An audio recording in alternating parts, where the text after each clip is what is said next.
Senhor esteja convosco. Ele está no meio de nós. É a proclamação do Evangelho de Jesus Cristo, segundo Marcos. Glória a vós, Senhor. Naquele tempo, começou Pedro a dizer a Jesus: eis que nós deixamos tudo e te seguimos.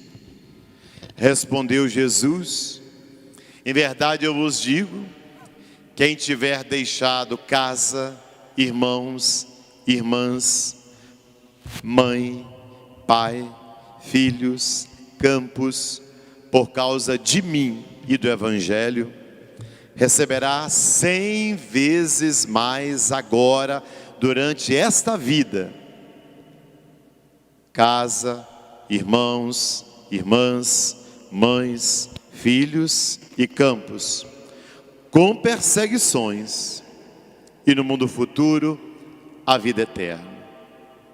Muitos que agora são os primeiros serão os últimos, e muitos que agora são os últimos serão os primeiros. Para os nossos aplausos, a palavra da salvação. Glória a vós, Senhor. Eu confio em nosso Senhor, com fé, esperança e amor. Eu confio em nosso Senhor, com fé, esperança e amor. Queridos irmãos e irmãs presentes aqui na Igreja da Glória, irmãos e irmãs que nos acompanham pelo YouTube, depois de 50 dias celebrando a Páscoa, chegamos ao ponto mais alto no domingo passado, quando celebramos a solenidade de Pentecostes, o derramamento do Espírito Santo sobre a igreja. E hoje, reavivados pelo Espírito, fortalecidos pelos dons que foram renovados em nós, retomamos o tempo comum. O tempo comum parou lá antes da Quaresma. Tivemos um tempo longo de Quaresma e Páscoa, e agora retomamos no tempo litúrgico a caminhada do tempo chamado comum. O verde é a cor desse tempo, que está aqui no ambão, está também no altar do sacrifício, está aqui nos meus paramentos, porque o verde fala de esperança, e o próprio do tempo comum é iluminar o comum da vida, o dia a dia, o nosso cotidiano, com a palavra, para nos dar esperança de viver. Todo católico que vive a sua fé, que tem Deus, não tem direito de ser uma pessoa desanimada, acomodada, desesperada diante dos desafios. Pelo contrário, a presença de Deus em nossa vida nos enche de esperança, mesmo com todas as dificuldades que enfrentamos, porque sabemos que muito maior que qualquer sofrimento é a graça, é a presença de Deus. Por isso nós confiamos nele, esperamos nele, nos entregamos a ele. É isso que vamos meditar nesse tempo comum, agora até o final do ano. E as leituras de hoje nos apresentam alguns elementos importantes. A primeira leitura é do livro do Eclesiástico, e o autor aponta duas dimensões importantes para a vida com Deus. Primeiro, observar os mandamentos, a lei. Segundo, celebrar bem o culto e viver as consequências que o culto nos traz. Eu vou tirar algumas frases do texto para nos ajudar a meditar. Ele diz: o que agrada ao Senhor é afastar-se do mal, e o que o aplaca é deixar a injustiça. Uma coisa que parece óbvia, não é mesmo? Mas que a gente tantas vezes omite ou tem dificuldade de viver. Não basta dizer que o Senhor é meu Deus, que eu confio nele, que eu tenho fé, se eu não me afasto do mal, se eu sou cúmplice do mal, seja o mal para a minha própria vida que me prejudica, seja o mal que prejudica a vida das pessoas que estão ao meu redor, dentro da minha casa, no meu ambiente de trabalho, na rua, onde eu estiver. O que agrada ao Senhor é afastar-se do mal. Por quê? Porque o Senhor é o Pai do amor, do bem, da misericórdia. Quem é o pai do mal? É o demônio, é o diabo. Então, se eu estou no mal, eu não estou com Deus. O mal é o pecado, é justamente aquilo que me afasta de Deus. O que nós chamamos de conversão é o caminho que nós todos devemos fazer até o dia da morte, de nos afastar do mal. Pequenos males, grandes males, qualquer que seja o mal. Então a primeira pergunta para cada um de nós que participa desta missa é assim: quais os males que ainda nos contaminam? Que males estão presentes dentro do nosso coração e que nos afastam da graça e nos afastam de Deus? Cada um precisa perceber para que possa fazer um caminho de mudança, de superação e de fato agradar a Deus. Não te apresentes na presença de Deus de mãos vazias, porque tudo isso se faz em virtude do preceito.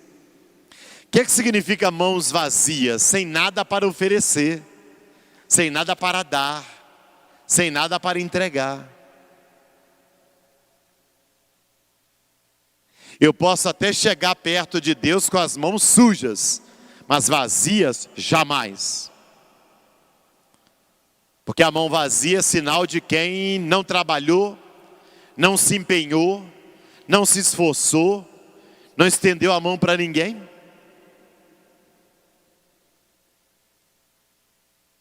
Mãos cheias significa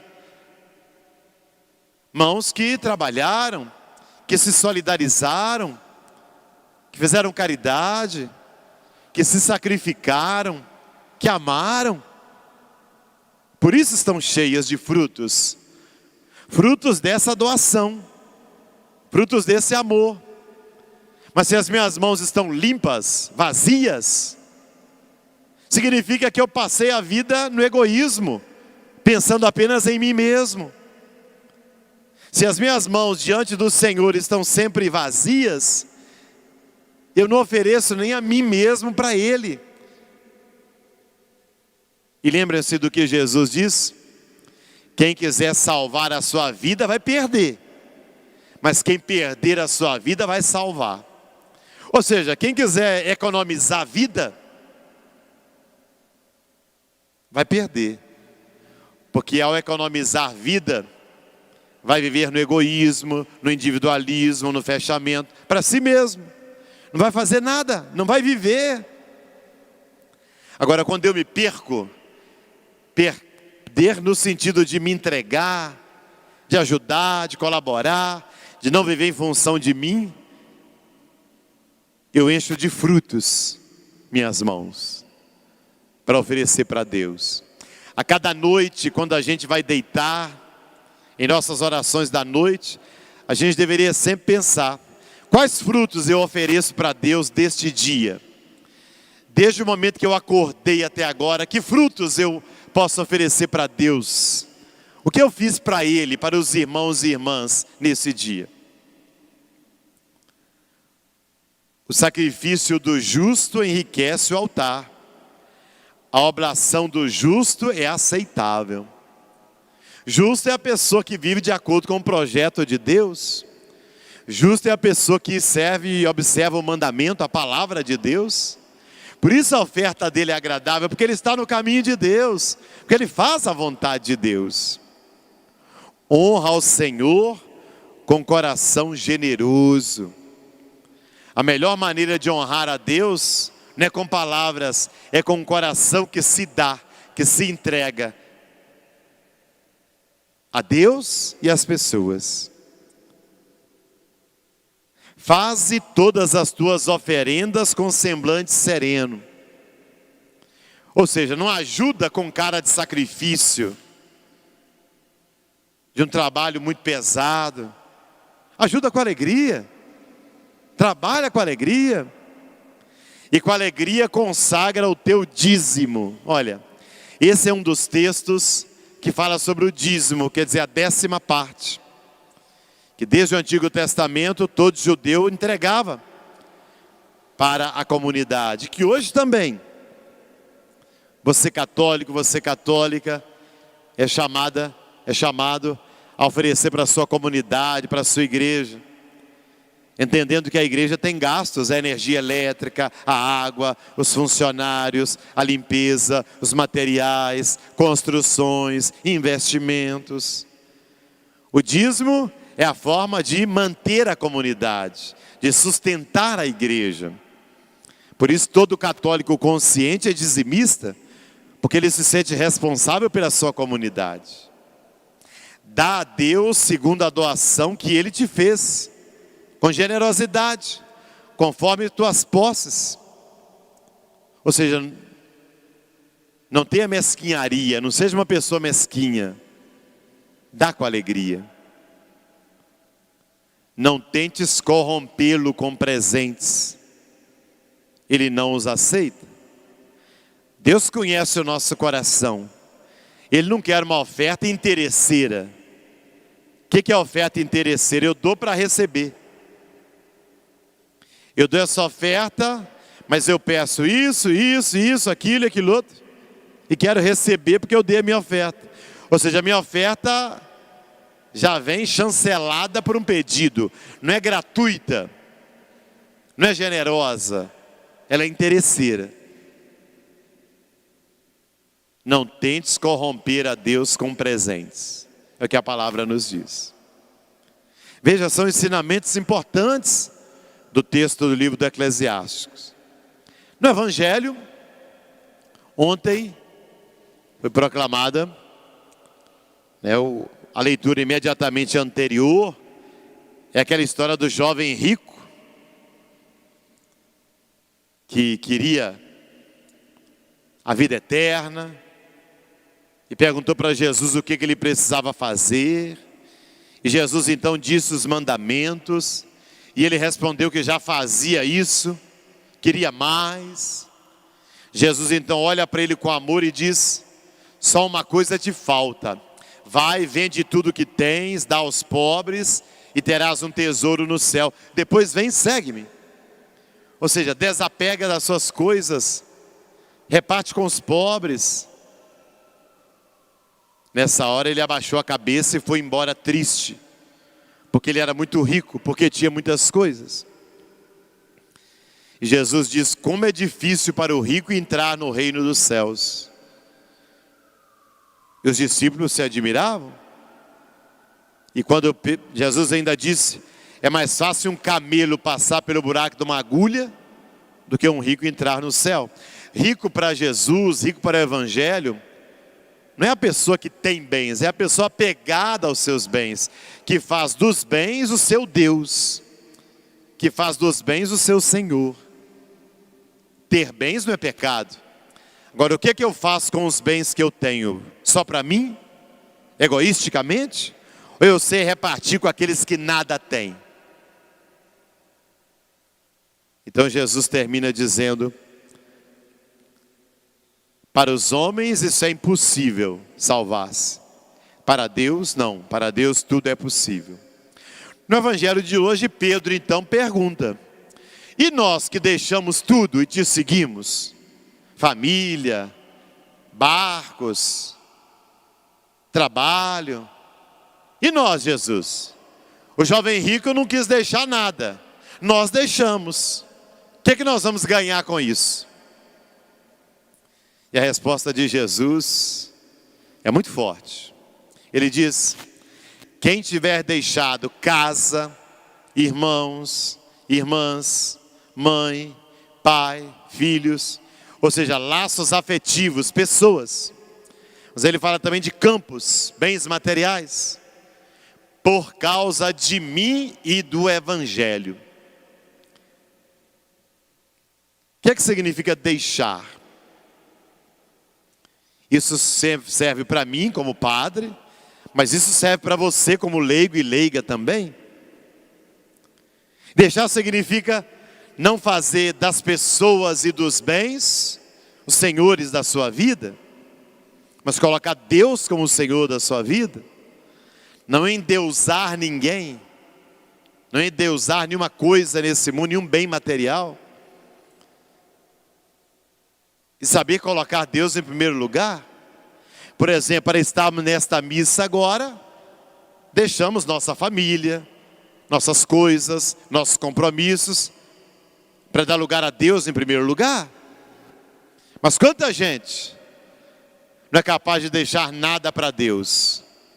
Nunca tem tempo para rezar, nunca tem tempo para vir a uma missa, nunca tem tempo para ler a palavra, nunca tem tempo para fazer uma obra de caridade para as pessoas. É gente egoísta que só pensa em si e na sua casa? Ou nos seus campos, seu trabalho, seus bens materiais, mas nunca encontra tempo para Deus e nem sequer para as pessoas. Por isso Jesus diz: quem tiver deixado por causa de mim e do Evangelho, receberá 100 vezes mais agora, durante essa vida. Por que receberá 100 vezes mais? Porque à medida que eu amo, à medida que eu ajudo, que eu faço caridade, que eu me solidarizo, eu me aproximo das pessoas. Eu crio laços de afeto com elas. Então amplia meu leque de relações, de relacionamento, de encontro. Então a minha família cresce. Então as pessoas que eu amo e que me amam crescem. Então serão mais mães, pais, irmãos, irmãs. Porque eu não fui egoísta, eu não fiquei apenas na minha casa, na minha família, mas eu soube ampliar. Um sinal disso são as nossas orações. Tem gente que só reza para si e para a sua família. Quando alguém pede assim: qual a sua intenção? Por quem você quer rezar? Tem gente que só pensa: eu, meu pai, minha mãe, meus irmãos, meu marido, meus filhos, meu.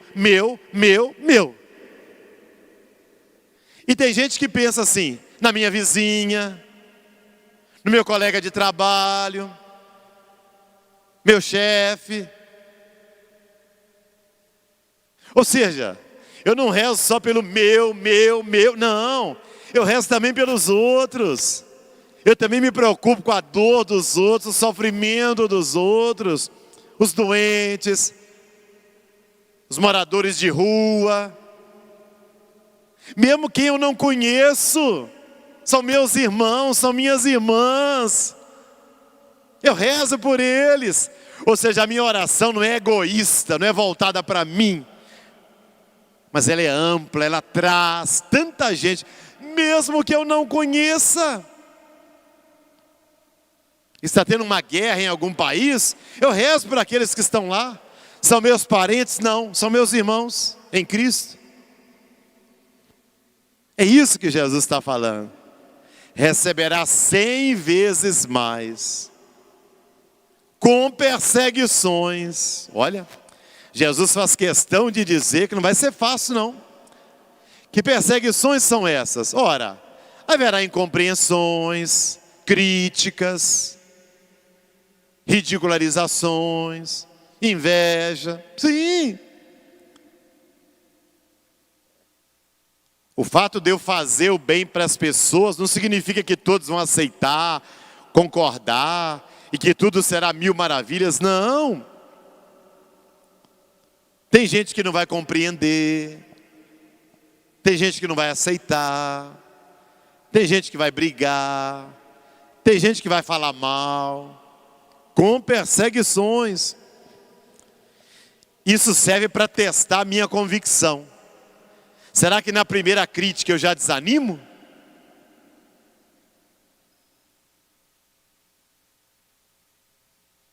Eu estou aqui por Deus ou para receber elogios? Eu me lembro de uma paróquia que eu trabalhei.